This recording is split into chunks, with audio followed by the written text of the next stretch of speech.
Hello everyone, Aryak, and in this video we're going to talk about classes, objects, and packages.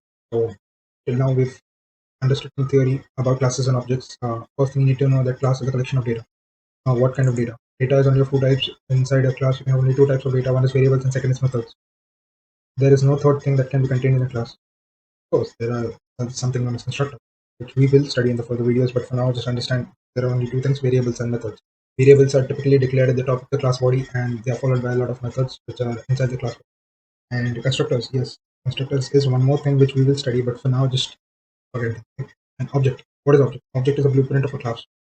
Using an object we can access the data from a class. We can access the class members. Okay, data of a class is known as class members. These are the class members.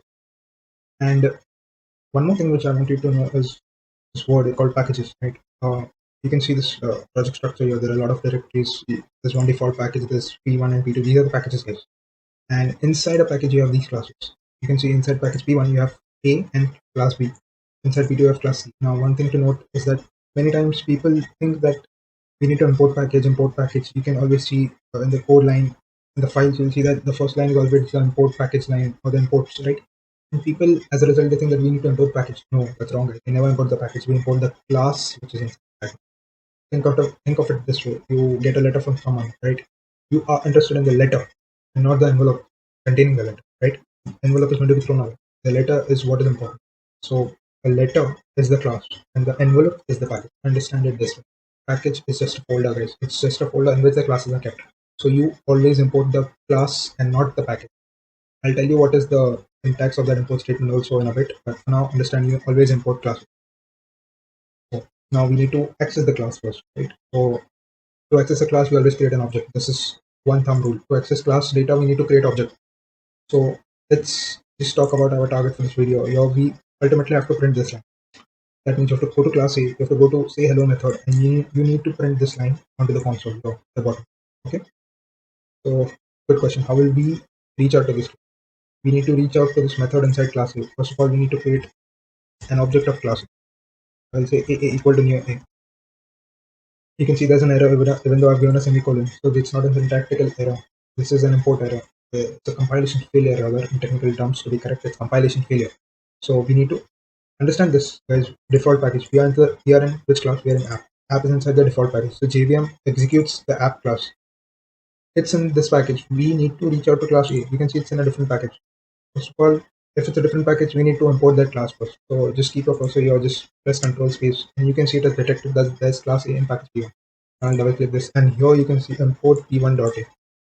Again, don't get carried away by seeing this p1. We are not importing package p1. We are importing class A from this package. You can see it's p1.a. This dot a is contained inside p1, so we are importing class A from p1. This is what this line means. Okay. Similarly, you can go for class C also. If you just write cc equal to new c. Again, p2.c from package p2 we imported class C. So this is what this line means. But one more thing to note, this is very important, so just pay attention to this. This line A equal to new A, this is the line which is used for creating an object. Now, first thing, small a, like guys understand one thing, this is not the object. Okay. A lot of times people say that a dot m1 or a dot whatever. So we use this a, right? And they think that this is the object. No, this is not the object. This is a reference to the object, guys. A is a reference on the stack. It's a reference on the stack. The object is never on the stack, it's on the heap. It's the heap memory. So where is this object? Yeah, it's on the heap, but in the code wise, where is it? This is the object. New A with this curly. This is the object. A points to this object. This A is a reference which is on the stack, and from the stack, it's pointing onto the heap. And this new A is the object which is contained on the heap. Now again, you'll have people saying that no, how is it? How can this be the object? This is A. This is the constructor. Yeah, I know that, but for now, just understand that this is the object, and let me just prove it to you. Why talk when you can do it? New A. So I'm saying this is the object. I'll treat it exactly like an object. I'll say new A dot, and then I'll say hello. You can see that JVM is recognizing it. So if I say new A dot say hello, and then if I just save this and run, and if it works, that means I have access to class, and you can see it as access. That means new A is the object, and what you are used to seeing is this. And again, I'll save it. And again, I'll run it. You'll see that there's no change. The same thing.